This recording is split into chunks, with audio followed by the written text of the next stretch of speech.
नमस्ते। एड्यूवर्स में आपका स्वागत है।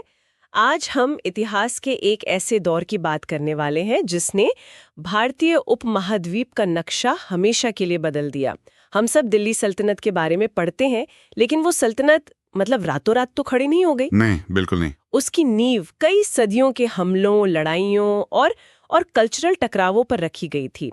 तो आज का हमारा मिशन है उन शुरुआती आक्रमणों को समझना जिन्होंने दिल्ली सल्तनत की जमीन तैयार की। और ये समझना बहुत जरूरी है कि दिल्ली सल्तनत कोई अचानक हुई घटना नहीं थी। इसकी जड़ें बहुत गहरी हैं। हर्षवर्धन की मृत्यु के बाद से ही नॉर्थ इंडिया में कोई एक सेंट्रल पावर नहीं बची थी। पूरा इलाका छोटे छोटे राजपूत राज्यों में बटा हुआ था, जो आपस में ही लड़ते रहते थे। हाँ, बहादुर बहुत थे, लेकिन उनमें आपस में ही इतनी लड़ाइयां थी कि किसी बाहरी खतरे का मिलकर सामना करने की सोच वो थी ही नहीं। एक तरह से उत्तर पश्चिम का दरवाजा खुला पड़ा था। तो मतलब एक तो हो गया पॉलिटिकल फ्रैगमेंटेशन, राजनीतिक बिखराव, और दूसरा जाहिर है भारत का बेहिसाब धन दौलत, सोने की चिड़िया जो कहते थे। हाँ, खासकर मंदिरों में जो सोना चांदी था वो एक बहुत बड़ा चुंबक था। और तीसरा कारण शायद इस्लाम का प्रचार करने का जोश भी रहा होगा। हाँ, ये तीनों ही वजह थी, दौलत, धर्म और राजनीतिक कमजोरी। इन तीनों ने मिलकर आक्रमणकारियों के लिए एक परफेक्ट माहौल बना दिया था। तो चलिए कहानी के पहले सफल अध्याय से शुरू करते हैं, अरबों का आक्रमण। और इसका हीरो या विलन जो भी कहें, वो था मोहम्मद बिन कासिम। कहते हैं कि इस हमले की एक फौरी वजह भी थी। श्रीलंका से कुछ अरब जहाज आ रहे थे जिन्हें सिंध के देवल बंदरगाह के पास समुद्री डाकुओं ने लूट लिया। सही कहा।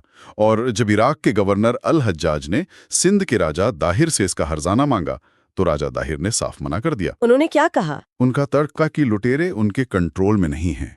बस यही बात अल हज्जाज को चुभ गई और उसने अपने 17 साल के भतीजे और दामाद मोहम्मद बिन कासिम को एक बड़ी सेना के साथ सिंध भेज दिया। 712 ईस्वी में? हाँ, 712 ईस्वी में। और ये कोई ऐसी वैसी सेना नहीं थी। कासिम की सेना के पास वो क्या कहते हैं, मंजनीक नाम की एक मशीन थी। हाँ, पत्थर फेंकने वाली। उस जमाने की एडवांस टेक्नोलॉजी थी वो। बिल्कुल। देवल जीतने के बाद असली लड़ाई हुई रावण का युद्ध में। जी, राजा दाहिर बहुत बहादुरी से लड़े, लेकिन युद्ध के एक मोड़ पर एक जलता हुआ तीर उनके हाथी को जा लगा। ओहो! हाथी बिदक कर बेकाबू हो गया, राजा दाहिर नीचे गिर गए और वहीं मार दिए गए। और उनकी मृत्यु के बाद उनकी पत्नी रानी बाई ने किले में मौजूद बाकी महिलाओं के साथ जौहर कर लिया। इसे इतिहास में जौहर के सबसे शुरुआती उदाहरणों में से एक माना जाता है। इसके बाद कासिम ने मुल्तान भी जीत लिया।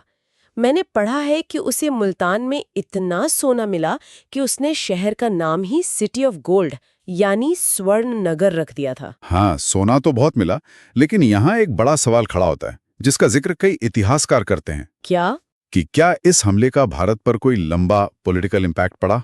अच्छा सवाल है, क्योंकि वो सिंध से आगे तो ज्यादा बढ़ नहीं पाए थे। सही सही पकड़ा। एक फेमस हिस्टोरियन है स्टैनली लेनपुर। उन्होंने लिखा था कि सिंध पर अरबों का हमला हिस्ट्री का एन इवेंट विदाउट रिजल्ट्स था। मतलब पॉलिटिकली इसका कोई बड़ा असर नहीं हुआ। वो सिंध में ही सिमट कर रह गए। हाँ, गुर्जर प्रतिहार जैसे शक्तिशाली राजपूत वंशों ने उन्हें भारत के अंदर घुसने से रोके रखा। लेकिन इसका ये मतलब तो नहीं कि इसका कोई असर ही नहीं हुआ होगा। मतलब दो इतने अलग कल्चर जब मिलते हैं तो कुछ तो होता ही है। वही तो सबसे दिलचस्प बात है।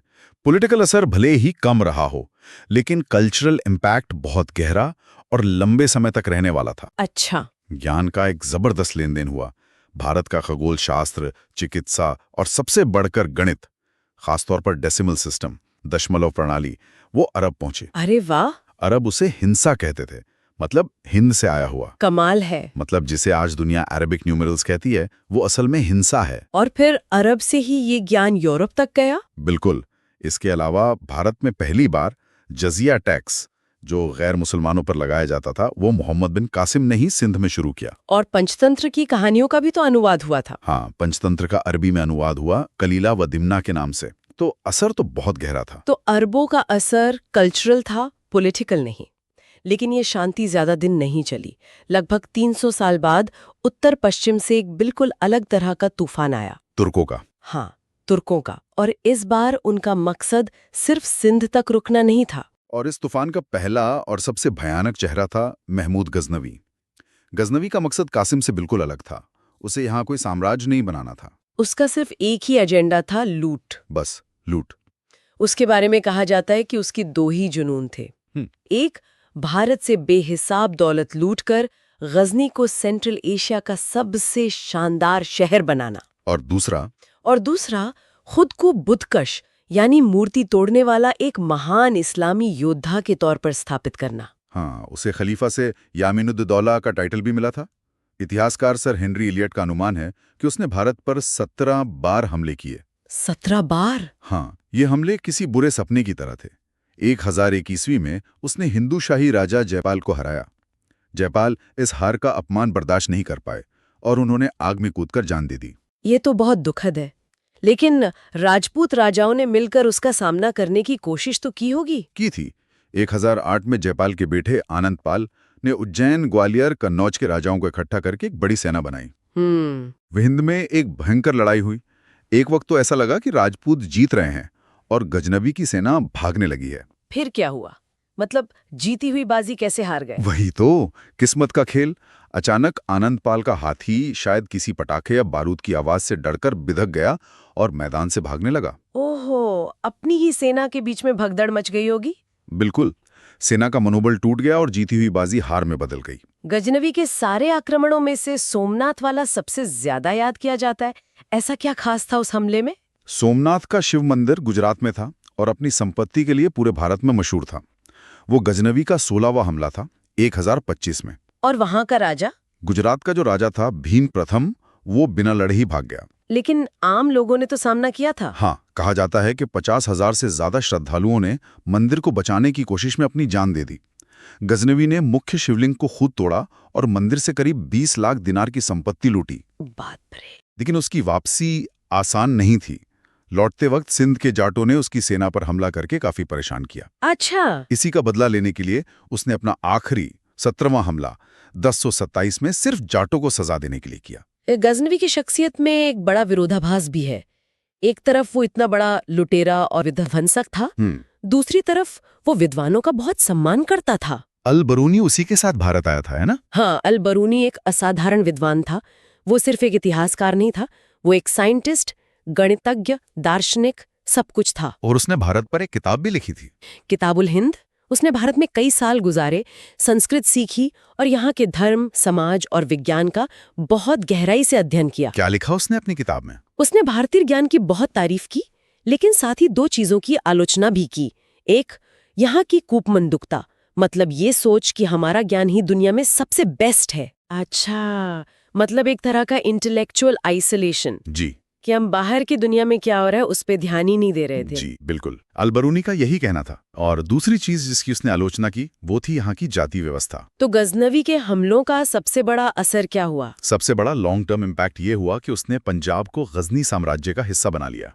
अब भारत में घुसने के लिए एक स्थायी दरवाजा हमेशा के लिए खुल गया था। और इसी दरवाजे से कहानी के सबसे निर्णायक किरदार ने एंट्री ली, मोहम्मद गोरी। हाँ, मोहम्मद गोरी। गजनवी और गोरी में एक बुनियादी फर्क था, है ना? गोरी का सपना सिर्फ लूटपाट नहीं था। नहीं, वो भारत में एक स्थायी तुर्क साम्राज्य बनाना चाहता था। इसीलिए उसे भारत में मुस्लिम साम्राज्य का असली संस्थापक कहते हैं।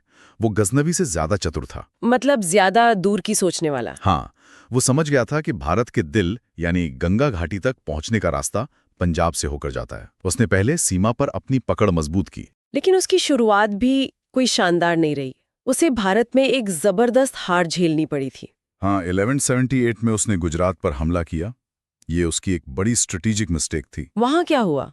वहां का राजा भीम द्वितीय भले ही था, लेकिन राजकाज उसकी मां नाइकी देवी चला रही थीं। और नाइकी देवी ने आबू पर्वत के पास कायादारा के युद्ध में गोरी को इतनी बुरी तरह हराया कि उसे जान बचाकर भागना पड़ा। एक मिनट, ये तो कमाल की बात है। एक रानी ने गोरी को हराया। इतिहास की किताबों में नाइकी देवी को उतनी जगह क्यों नहीं मिली? ये एक बहुत अच्छा सवाल है।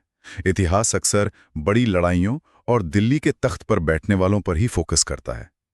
लेकिन नाइकी देवी की ये जीत दिखाती है कि उस वक्त भी भारत में प्रतिरोध कितना मजबूत था। इस हार ने गोरी को एक सबक सिखा दिया होगा। बहुत बड़ा सबक। वो समझ गया कि राजपूतों को उनके अपने इलाके में हराना बहुत मुश्किल है। भारत को जीतने का एक ही सुरक्षित रास्ता है, पंजाब से दिल्ली की तरफ। और फिर उसने अपनी पूरी ताकत पंजाब पर लगा दी। और 1186 तक लाहौर पर भी कब्जा कर लिया। और अब उसकी सल्तनत की सीमाएं सीधे दिल्ली और अजमेर के सबसे शक्तिशाली चौहान साम्राज्य से जा टकराईं, जिसके राजा थे पृथ्वीराज चौहान। अब दो महाशक्तियों का टकराव होना तय था। और इस टकराव का मंच बना तराइन का मैदान। पहली लड़ाई हुई 1191 में। इसकी वजह थी भटिंडा के किले पर गोरी का कब्जा, जो पृथ्वीराज के लिए एक स्ट्रेटेजिक चैलेंज था। तो पृथ्वीराज एक बड़ी सेना लेकर पहुंचे। हाँ, और राजपूतों ने अपनी परंपरागत बहादुरी से ऐसा जबरदस्त हमला किया कि गोरी की सेना के पैर उखड़ गए। और गोरी का क्या हुआ? लड़ाई के बीच में गोरी का सामना पृथ्वीराज के भाई गोविंद राय से हुआ। गोरी ने भाला फेंका, जिससे गोविंद राय के आगे के 2 दांत टूट गए। लेकिन गोविंद राय ने पलटकर ऐसा वार किया कि गोरी बुरी तरह घायल हो गया। लेकिन वो बच निकला। हाँ, एक युवा खलजी सैनिक ने उसे पहचान लिया और तेजी से उसे घोड़े पर संभालकर लड़ाई के मैदान से दूर ले गया। और उसके जाते ही सेना में भगदड़ मच गई। पूरी तरह ये पृथ्वीराज चौहान की एक शानदार और निर्णायक जीत थी। लेकिन कई इतिहासकार इसी जीत के बाद पृथ्वीराज के एक फैसले को ऐतिहासिक भूल कहते हैं। उन्होंने भागती हुई तुर्क सेना का पीछा नहीं किया। ये एक बहुत बड़ा डिबेट है। कुछ लोग इसे राजपूतों के युद्ध नियमों से जोड़ते हैं कि निहत्थे या भागते दुश्मन पर वार नहीं करते, या शायद उन्होंने गोरी को इतना बड़ा खतरा समझा ही नहीं। ये भी हो सकता है।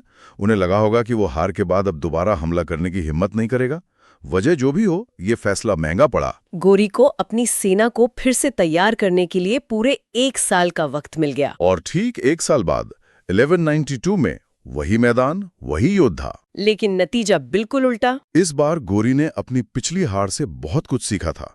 वो 1,20,000 बेहतरीन घुड़सवारों की सेना लेकर लौटा था। और इस बार उसने ताकत से ज्यादा दिमागी रणनीति और धोखे का इस्तेमाल किया। हाँ, उसने पृथ्वीराज को एक झूठा संदेश भेजा कि वो संधि करना चाहता है, जिससे राजपूत सेना थोड़ी रिलैक्स हो गई। और फिर उसने वो किया जिसकी किसी को उम्मीद नहीं थी। उसने सुबह होने से ठीक पहले हमला कर दिया, जब राजपूत सैनिक सो रहे थे या अपने रोज के कामों में लगे थे। मतलब एक सरप्राइज अटैक। हाँ, उसने अपनी सेना को कई हिस्सों में बांट दिया था। उसकी तीरंदाजों की छोटी छोटी टुकड़ियां राजपूत सेना पर चारों तरफ से हमला करती और फिर पीछे हटने का नाटक करती। अच्छा, तो ये हिट एंड रन टैक्टिक थी? बिल्कुल।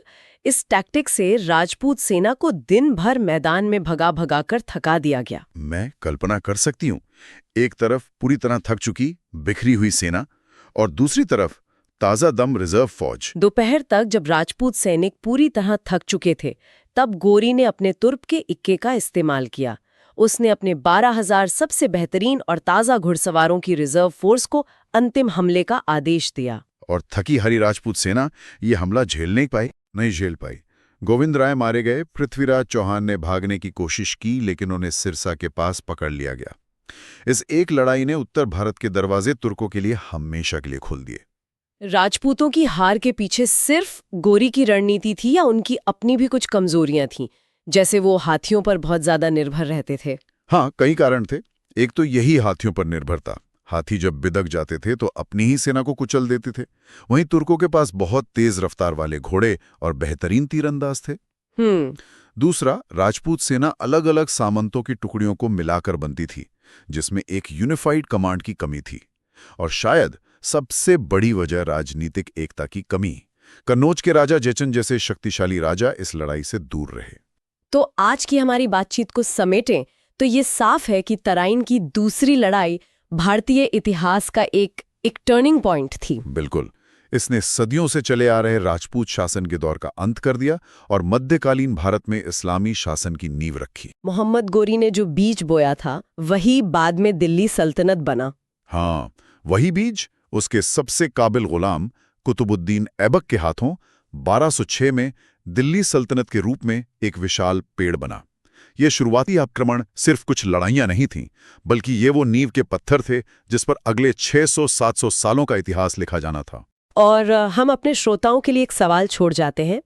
सोचने वाली बात यह है कि अगर तराइन की दूसरी लड़ाई का नतीजा कुछ और होता, या पृथ्वीराज चौहान ने पहली जीत के बाद ही गोरी की सेना को खत्म कर दिया होता, तो आज भारतीय उपमहाद्वीप का इतिहास और समाज कैसा होता?